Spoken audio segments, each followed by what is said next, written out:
everybody, welcome to this AI amp modeling shootout.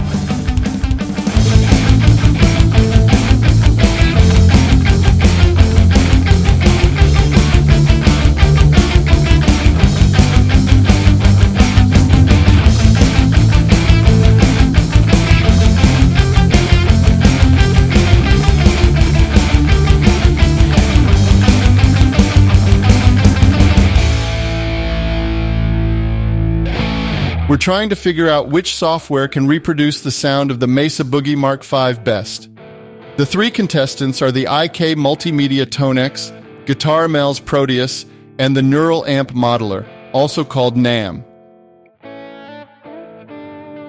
First, let me explain how I created the models. Here you can see my DAW.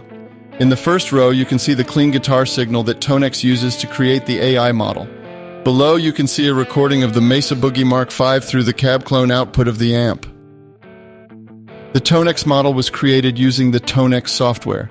The training duration was about 8 minutes. The Proteus model was trained locally on my computer. For this, I used the recorded signals of the Mark V amp. After the training, a very good value of the training loss of only 0.016 remained. As you can see, this value was already reached after 600 iterations. The full training duration would not have been needed at all. In this case, it was about 6 minutes on my machine. By the way, in contrast to the Tonex, you can end the training prematurely at any time if you are already satisfied with the achieved value. Here we see the deviation of the model from the original. This is very good here. The Neural Amp Modeling AI model was created using the official Google Colab. For this, the required NAM signal source was used instead of the Tonex signal. The deviation of the model seems to be minimal as well. A little note, both Proteus and the Neural Amp Modeler are still under development. I used the latest versions as of the 1st of April 2023. Let's start with the shootout. The gray track is the Mesa Boogie Mark V. No EQ or effects are turned on any of the tracks. The blue track is the Tonex model. It will be available on the ToneNet if you want to check it out for yourself. The green track is the Proteus model. The impulse response is turned off since this is not a direct out model. And finally, the orange track is the Neural Amp Modeler. Again, no impulse response is selected and the EQ section is disabled. Let's start with the first section.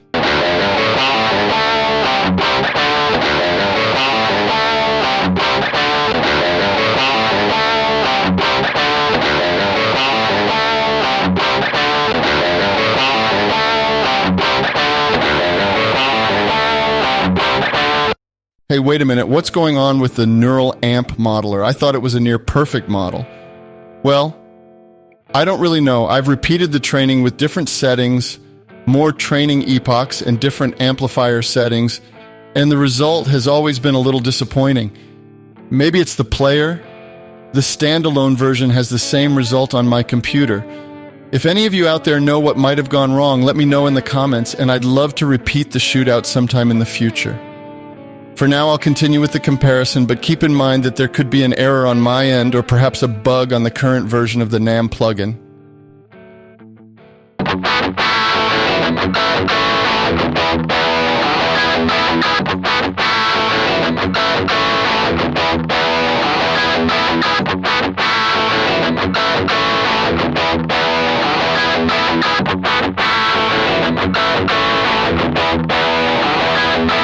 I picked the last part because it shows how well the model reproduces the decay of the gain.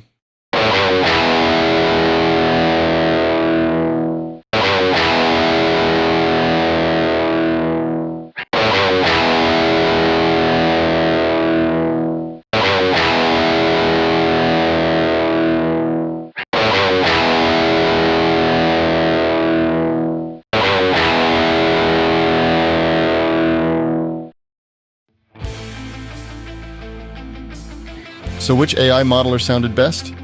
It's amazing to see where we are and where we will be in the near future. They all sound fantastic and will surely evolve. So here's my final verdict on the three modelers. The Tonex is obviously the most refined product. Its pros are the best overall sound quality especially in the higher frequencies. Maybe it's not that obvious on the YouTube compression, but you can definitely hear it in the original sound. It ships with a ton of really good factory tone models, and the community adds new high-quality models every day. The ecosystem attracts many professional studios that own great amps. It has a great feel and response. It has a hardware pedal as well as the iOS apps that work like a charm. On the negative side, there's obviously the price. Even though it is not as expensive as other modelers like the Quad Cortex or the Kemper, you still have to pay a couple of $100s to get the most of the system in all factory models. The Proteus model comes in second in my ranking. I've been using it for quite some time, and it has become better over time. By the way, I'm contributing to this open source project with some help on the visuals of the UI. The pros are that it's completely free. The CPU usage is much lower than the NAMM and Tonex, so I can run multiple instances at once to build up an effect chain with drive pedals, etc. There are already a good number of free models available on the GuitarML website. It also has a realistic feel when playing. The cons are that even though there are free models available, the database is tiny compared to the Tonex ecosystem. The plugin is still pretty basic and lacks some features the big companies offer. If you need those, is probably a personal preference. The training process is not as easy as the Tonex. The neural amp modeler has gotten a lot of attention on the internet lately, which still lets me think that there must have been something wrong with my own models, even though I did the process several times with the same outcome. The pros are that it is completely free. It's in active development with many releases in the last weeks. There are already amazing sounding models available. Even though mine did not turn out so well on the frequencies, it feels like a real amp and is fun to play. So the realistic feel and response is a definite plus. The cons are that the training process, like the Proteus, is not as easy as the Tonex. The sound fidelity was not as close in my tests, and it has the highest CPU usage if you run a standard WaveNet model. I cannot run it at 64 samples without clicking noises. That is not an issue with the Tonex or the Proteus. That's it for this video. Thank you all for sticking till the end. If you liked this comparison, give it a thumbs up, subscribe to the channel, and leave a comment. Links to the models will be in the description. See you and bye-bye.